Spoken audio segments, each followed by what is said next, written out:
Hello, everyone. Love, peace, and harmony is within us all. How are you today, sir? I'm doing good. Hanging in there. Hanging in there. I'm doing good. What's your name? My name is Phil. I'm Phil. Phil Bradley. Oh, Phil. Mr. Phil, how are you? It seems like it's a really beautiful day today. Nice summer day, sunny day, summer. It's going up to 80 today, so there's no rain. So it won't rain until later on in the week. It's nice. Beautiful weather. Sky's clear. Sun shining. Love sunshine today and tomorrow. Yeah. So I started this podcast thinking that I might have a chance of helping people connect to each other, since it seems to be, to me, connection is the only thing that can connect. So it's easy, connect people together. And it seems like we have a lot of mass shooting lately and suicide. What do you think of that? Do you think I'm wrong? Do you think I'm right? No, you are right. There's a lot of shootings. A lot of people taking lives, taking their own lives, taking other people's lives, taking life. Nobody has the right to do that. Not even your own life. You don't think anyone has the right to take?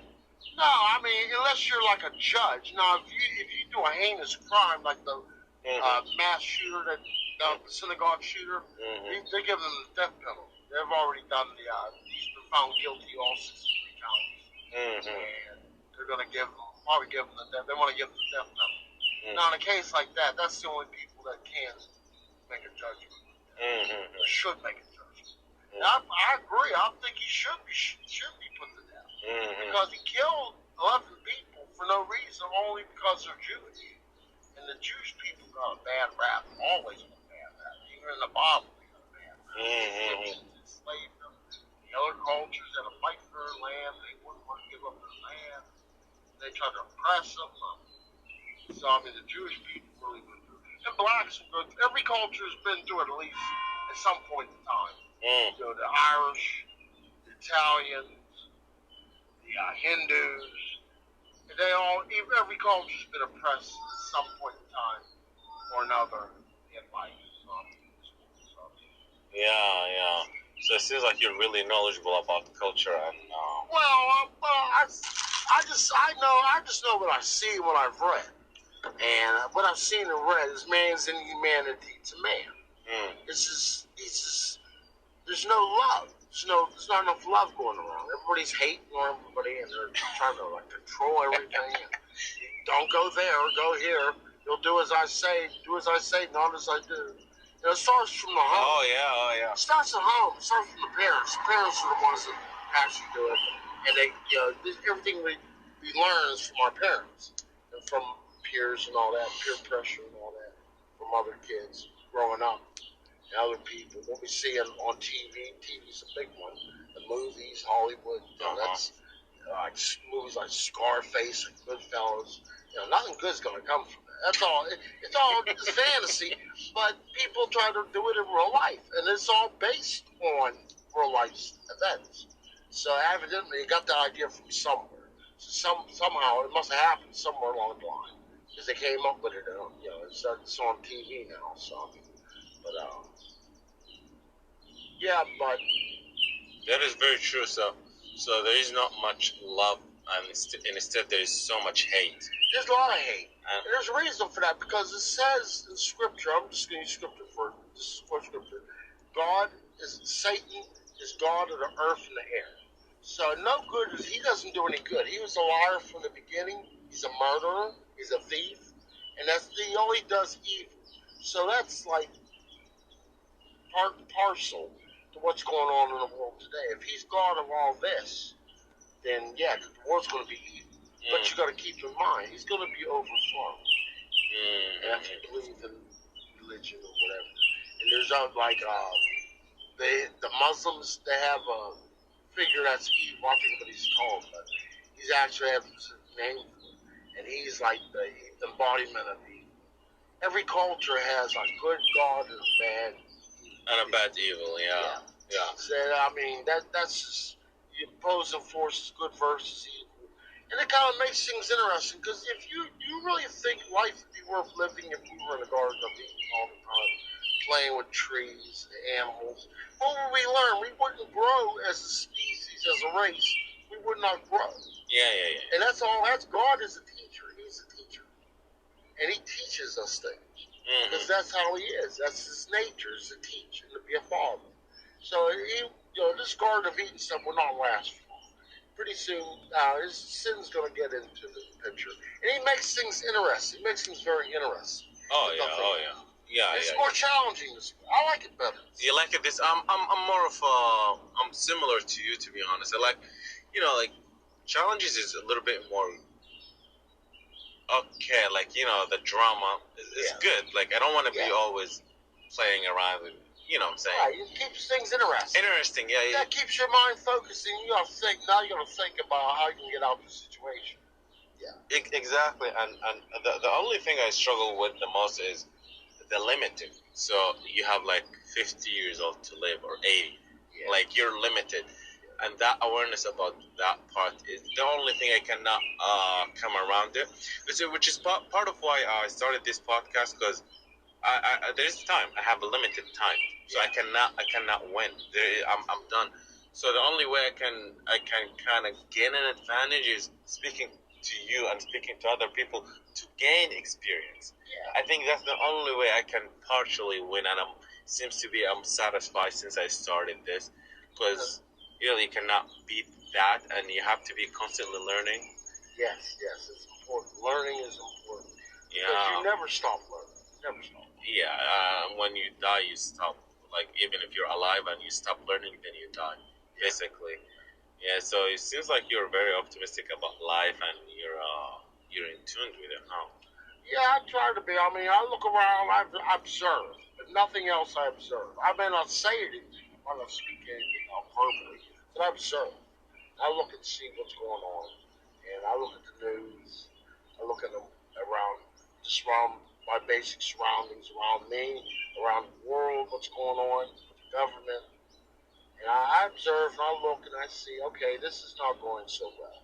And things are not going well at all. Not really. But I don't let that affect me. Yeah. I try to keep my little part of the world stable, which is pretty much it is. I got a place to live. I'm living somewhere. I'm having my bills paid for me. I got money coming in, so I mean, I'm doing pretty good. I have nothing. I have no complaints. I have nothing to complain about. Why should I be unhappy? I'm not homeless. I'm not. Well, I was homeless, but not anymore. And I have material things. That doesn't make me happy, and I have God in my life. Yeah. I have Christianity. So I mean, what more do I need? So you're saying being religious is kind of essential for happy life? I think it is in a way, because what it does, it takes the focus off you and off the world and puts it on somebody or something that's bigger, that's bigger than you, that you can believe in. So people have something to believe in. Even if they don't believe in a God, they believe in themselves, their own ability. Right. What they can and can't do, and a lot of people know what they can and can't do. So they believe in. Everybody needs something to believe in. Even nature. They just believe in the forces of nature. Witches, believe in the forces of nature. It's nothing to do with God or anything, but that's just the way, sun rising and setting. They believe in that. The moon, they believe in that. So humans have to have something to believe in. That's something. Yeah. And I choose to believe in God. I don't call him Jesus or anything. I call him the Creator. Because I don't, every culture calls it a specific thing different. I call him the Creator. I mean, he creates and he orchestrates. He creates and orchestrates our lives. Right. And, we can make choices, but who's to say the choices that we made weren't already made for us? By him. So are we making the choices, or did he already make the choice? Then we just choose to follow what he chose. That's very interesting. Because no matter what you do, you always have to make a choice. No matter what, you're always making a choice. But you cannot prove that, though. That's very hard to prove. Right? Yeah. Which makes it really almost unreal to begin with. It's an illusion. It can be an illusion, but here's the thing. people want a little bit of fantasy and a little bit of... Yeah. They want that. That's why we watch movies and we have Hollywood and all that, and entertainment and all that. Very much, yeah. That people need an escape from reality. And that's why a lot of people do drugs. Drugs, they do drugs to escape reality, to deal with reality. Alcohol. These are all things that are bad. Now, what I do, I kind of like listen to music, daydream, that sort of thing. I don't really drink all like that. And I don't do drugs. I don't do any drugs at all. I don't even smoke weed. So, no. I just smoke cigarettes. So, I mean, but that's all I do to escape reality. And I deal with reality I deal with life on life's terms. Yeah. What music you like? What genre you like? Oh, I like all types of music. I listen to classical, jazz, rock, heavy metal, new wave from the 80s. I just have like R&B, rap, hip hop. I have a whole range of music. I'll just limit myself to one type of music. Oh, no, not at all. And then I would say I used to tell my friend somebody who truly listens to music cannot limit themselves. You can't, because so it's really a tricky question. Music is expression. It's an expression of the person. It's like an extension. They put their ideas and their thoughts into it in a song or whatever, and you get to know the person through their music. Like this Taylor Swift stuff that was going on the past couple days. And people actually they identify with the music. Her music got them through a lot of hard stuff. I believe that music can do that. It can do that. The right time. Now, if you don't listen to satanic stuff and all that, well, I can't help you. The right type of music will get you through a hard time. The music will make your day. It'll make your day. That's really interesting. Yeah. So, what question you like to be asked? Is there any question you like in an interview you wish to be asked and you have the best answer and it's like the best tunnel to your heart? I don't know. I don't know. I never really did that many interviews. I did a few interviews. And then they asked a whole myriad of questions. So I don't really have any particular question that I can focus on. Well, how do I feel about the way society is these days? It's going downhill. What 3 things that concern you? 3 things? Yeah. 3 to 5. My health is one. Mental health, physical health. The future, because you can't predict it. It's unpredictable. Sometimes I wonder if I'm going to still have a place to live. Am I going to still have my income? If anything's going to change, if change is going to come that I need to be aware of. I'm concerned about my friends, how they're doing, their well-being. Are they okay? Are they all right? Are they satisfied with what they're doing? About it. Yeah. So these are on the personal level. That's really interesting. But what concerns you about society when you said society is concerning you nowadays? Well, look, take for example the homelessness problem, not just here in Pittsburgh, but in all California, everywhere in the United States. I mean, all these abandoned buildings we have. Why can't we refurbish them and make them into apartments, low-income apartments for these people? And they can go out. Those are jobs. There's jobs right there. Just in the fact that you're refurbishing them, that makes you create jobs. So if somebody needs a job, we'll give you a job. Refurbishing an apartment or a building, and then so everybody wins. So now people got a job, and they get a place to live. But we don't do that. We're so busy. We live in a capitalistic society. America's capitalist. It's all about money. So whatever makes the most money, that's what we do. It's sad. Yeah, isn't it like one of the best systems though? Like there's flaws. It's flawed, but no system is perfect. No system is perfect. But like a system like that can generate a lot of good things, and there is like welfare and shelter process, like But look at the Native Americans. I mean, they didn't have. They had a barter system back in the. Some of them, some tribes still do. They barter, they trade stuff. They don't use money per se, like to put a value on money like we do. Right. And I see people do some rotten things for money, rob banks, jump people, kill people for money, kill family members, their own family members for a little piece of cloth. It's not baker's cloth, but lines. They've killed family members for it. Like the song says, such a small piece of paper has such a big weight, floating. And it's really sad because people have gotten away from what really matters in life. Material things don't matter because they come and go. Money comes and goes. Right. What really matters, like love, friendship, happiness, being content with what you have. That's what matters. That's really interesting you said that, because my purpose here in this podcast is to increase the amount of connection, but also the love and peace and harmony among people. How would you say, like, how would that can be done?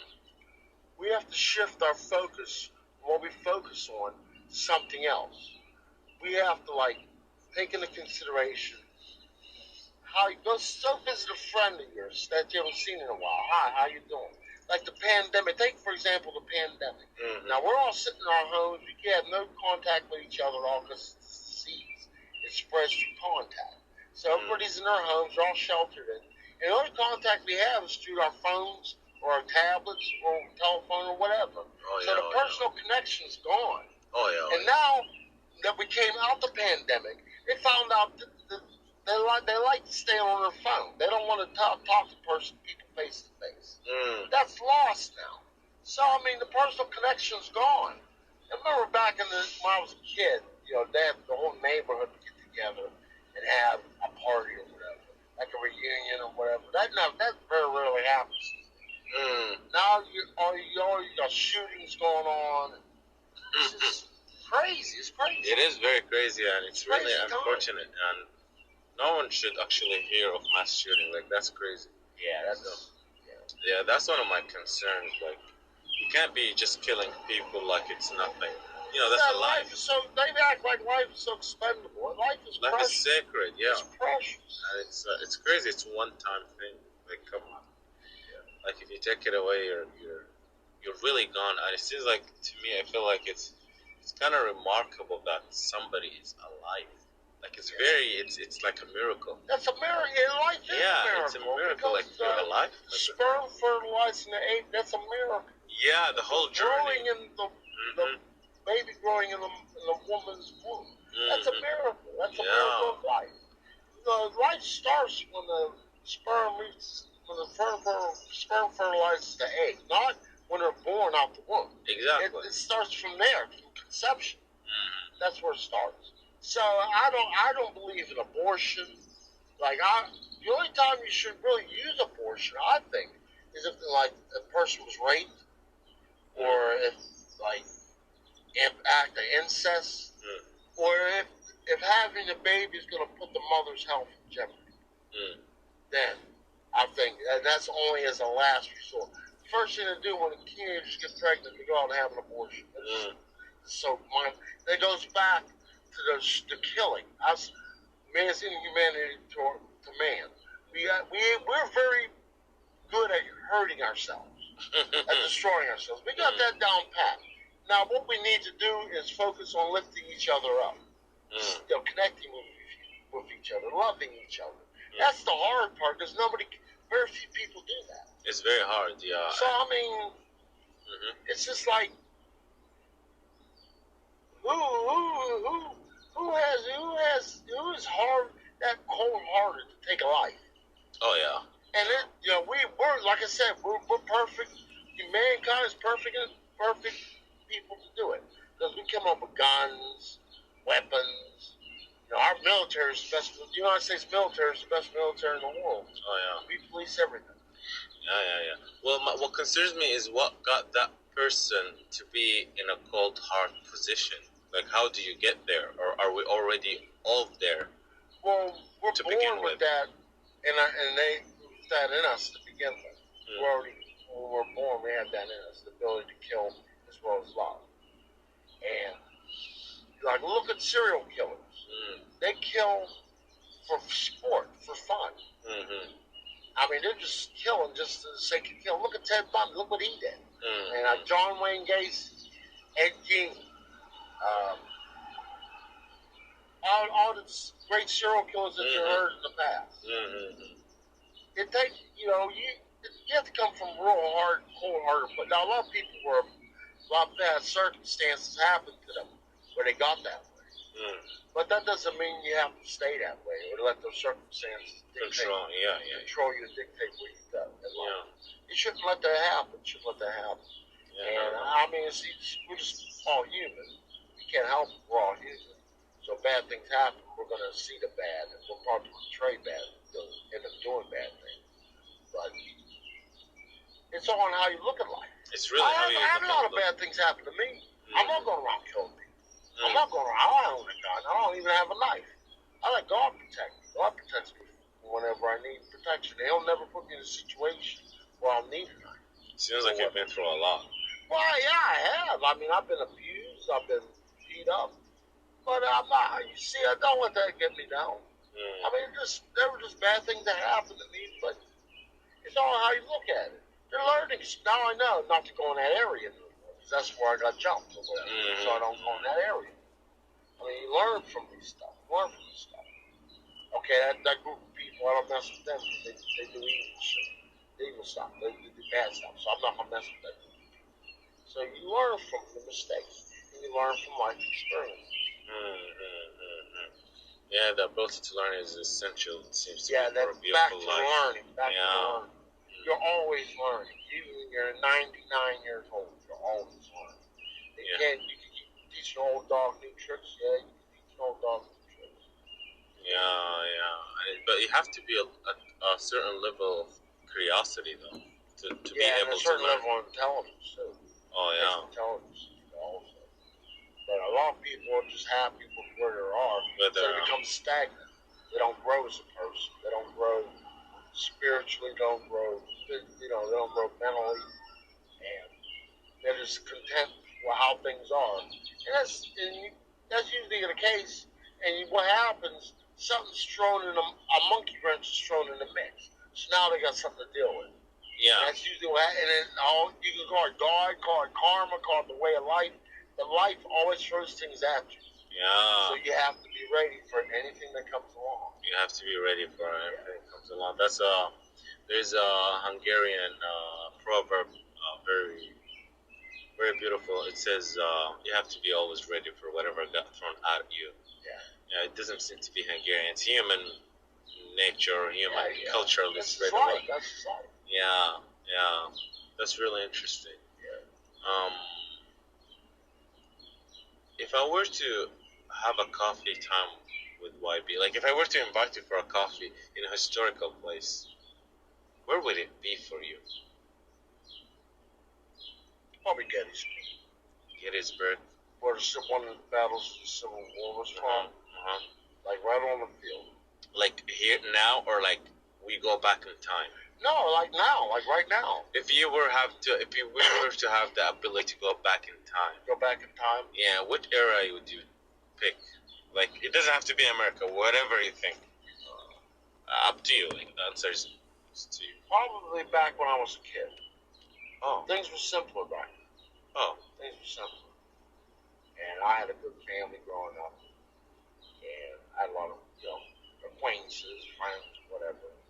And life was easier. That's what, I mean, I don't want to go back in history. So I mean, just going back to when I was a kid. I see you're really focused on your own life. That's really impressive. Yeah, you're more of a realistic, isn't it? Really, being realistic. I don't see.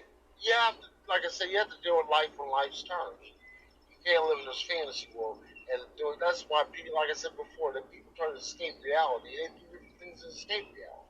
There's nothing wrong with that.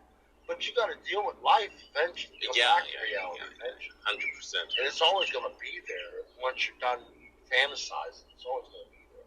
Yeah. Well, the idea, I love history. That's why I asked this question. Because the idea is really to go somewhere and gather information and come back. So basically, like all the philosophers, they're in history, but we learn through them.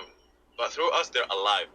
Yeah. So they're not really history. So history is like the past. Yeah, but we have to sometimes, to me, we have to go back or go in the future and then come back to reality. Yeah. But whatever we do, we have to learn because, stuff happen like different society. Like, as you said, the Indian used to trade. So that's kind of history. Yeah. So you went back for a moment for it. Then you implement it, and we try to implement it in reality, but also the way we're going seems to be, to me, the way we're going in future with technology is really fast. Yeah. And we're technologically really good, and human feeling, let's say how you said it, love, connection, peace, harmony, friendship, we're not really as good at them. That's one of the reasons, like, I started this podcast. So we have to almost match up. We have to keep up, like our communication skills, our understanding about each other, our other fellow human, should be as strong as technology. We're really advanced now. Yeah. But not knowing your neighbors, like that's really, it seems like you're kind of dumb. Yeah. Sometimes we don't really. Kind of limited. Very. Yeah, you don't. They're looking at the world through narrow lens. Yeah. Is there anything you want to tell our beautiful, wonderful listeners before we wrap it up?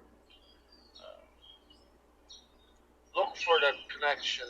Look for chances to connect with people. Look for look for love in life, like beauty, like nature. That's a perfect starting point. Oh, perfect starting point is nature. Oh wow! You can't get no more basic than that. The beauty in the tree. A squirrel running around, animals, like water running in the stream. Concentrate on all that, and then once you start doing that, then you'll actually feel like you can connect. Mm-hmm. You'll feel better about yourself, about life, and just try to focus on the good. Just focus on the good. It's hard to do because so much bad in the world. There's still some good. Just learning, yeah. It's a matter of practice, right? Yeah. It takes practice to do it, but it can be done. Yeah. Thank you very much. I appreciate your time and enjoy your day. Yeah. Take it easy, Mr. Phil. Like it? Okay.